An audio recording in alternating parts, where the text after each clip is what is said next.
Yahudiylarning o'tib ketish va Petrnan heyitiga 2 kun qolgan edi.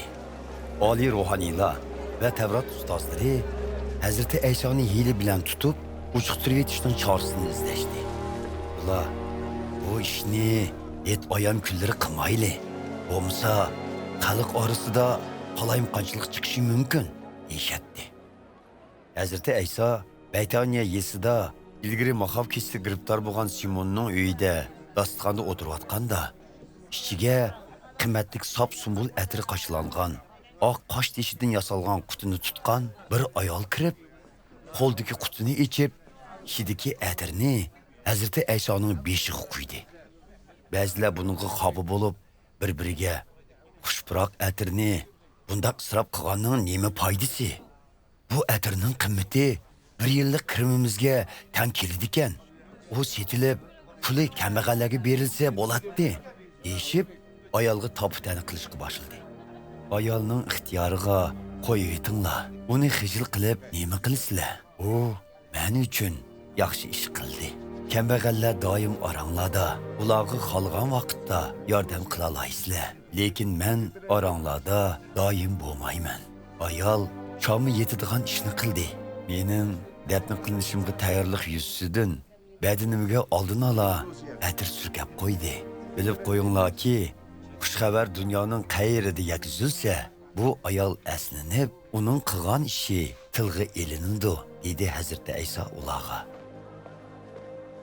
Shu vaqtda 12 shogirddan biri bo'lgan Yahuda Ishqariyot Hazrati Aysoni tutib berish maqsadida oliy ruhaniylarning yeniga bordi.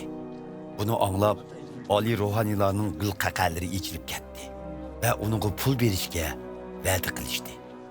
Yahudamu Hazrati Aysoni ularga tutib berishga fursat izlashga boshladi. Petrnan heyitining birinchi kuni, ya'ni o'tib ketish heyitining qurbonlik qilgan kuni, shogirdlar Hazrati Aysoning yeniga kelishib, o'tib ketish heyitining tomig'ini qayerga berib tayyorlashimizni xohlaysiz deb so'radi. U shogirdlardan ikkilanni mundaq deb oldin avatdi. Yerusalimga kiringlar. Bu yerda ko'zda sut to'shayotgan bir erkishni uchirtdilar. Uning kaynidan minib, bu odam kirgan uyning egisiga ustozimiz shogirdlarim bilan o'tib ketish heyitining tomig'ini yeydigan mehmonlik uyi qayerda deb so'rayotdi. Yanglar, u sizlarni ustungi qavatdagi ratlik jopdib qo'yilgan bir ig'iz cho'ng uyga boshlab chiqdi. Mana shu uyda heyitning tomig'ini tayyor qilinglar. Shogirdlar yo'lga chiqib shaharga kirdi. Hamma ishlar Hazrati Aysoning aytganidek bo'lib chiqdi. Ular shu yerda tomoqni tayyorlashga kirishdi. Kashqurun Hazrati Ayso 12 shogirdi bilan kelib,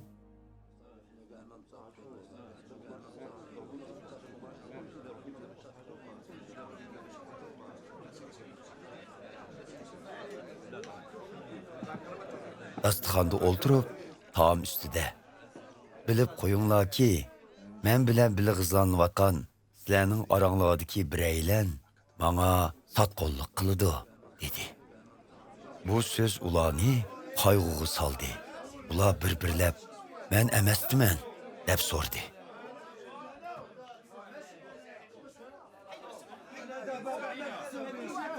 Hazrati Ayso ularga, menga sotqonlik qilguvchi, qo'ldagi nonni men bilan birga taqsirga to'girgan 12 shogirdning ichidagi biridir. İnson o'g'li muqaddas yozmalarda yozilganidek olamdan o'tadi. Lekin uningga sotqinlik qilgan kishining holi voy. U odam tug'ilmagan bo'lsa koshki, dedi.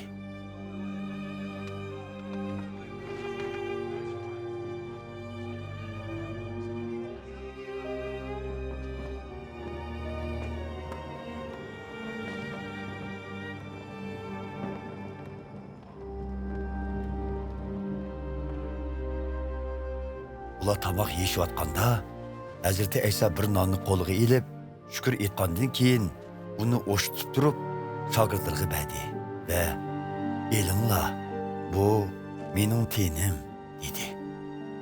Ondan u qo'lga bir jom ilib, Xudoga shukr etgandan keyin uni shogirdlarga sundi. Hammaylar uningdan ichishdi.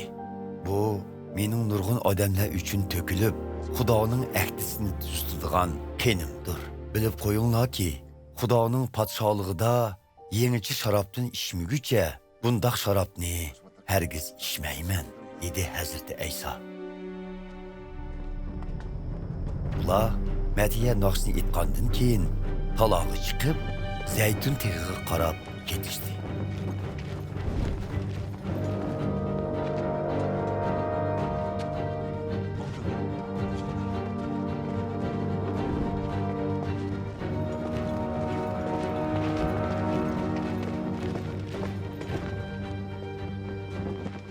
Bu chaqda Hazrati Ayso shogirdlarga hammanglar meni tashlab ketishsizlar.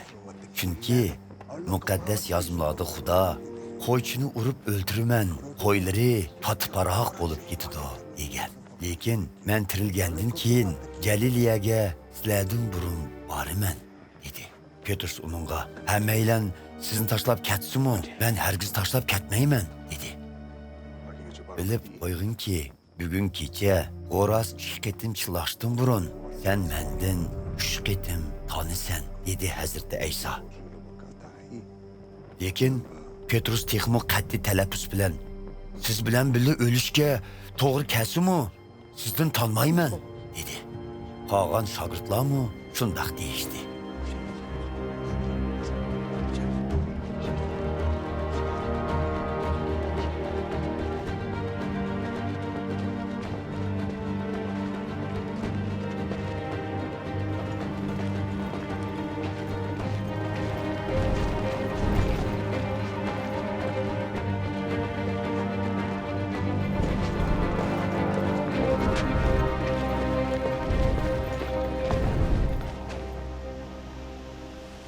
Keyin ular Getsemane degan bir yerga keldi. Hazrati Ayso shogirdlarga, "Men duo tilovat qilib kelguncha mushu joyda o'tirib turinglar" dedi. U Petrus, Yaqub va Yuhannani birga elib bordi. Bu vaqtda uni qayg'u besib, ko'ngli qattiq beorom bo'lishga boshladi. U yenim chiqib ketdigandek g'am qayg'uga patdi. "Sizlar bu yerda qilib bo'sh yor turinglar" dedi.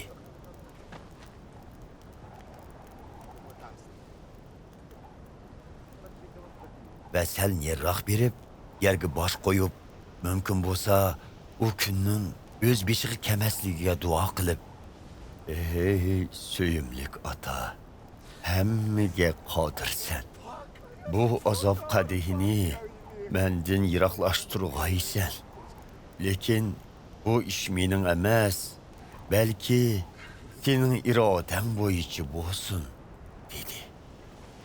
U 3 shogirdning yeniga qaytib kelib, ularning mudab qolganligini ko'rib, Petrusga, "Ey Simon, uxlayotamsan?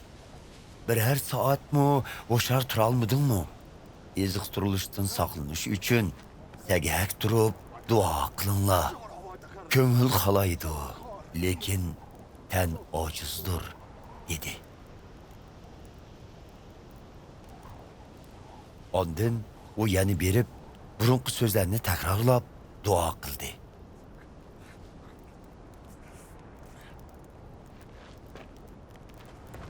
U shogirdlarning yeniga qaytib kelganda, ularning yana mugdab qolganligini ko'rdi. Chunki ular ko'zlarini ochamay qolgan edi. Ular Hazrati Aysoga nima deyishini bilmay qoldi.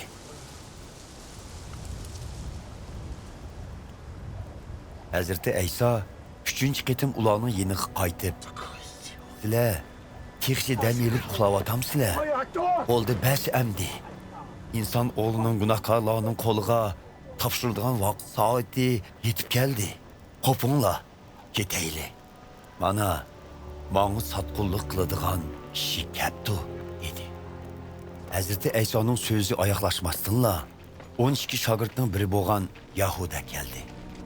Uning yanida oliy ruhaniylar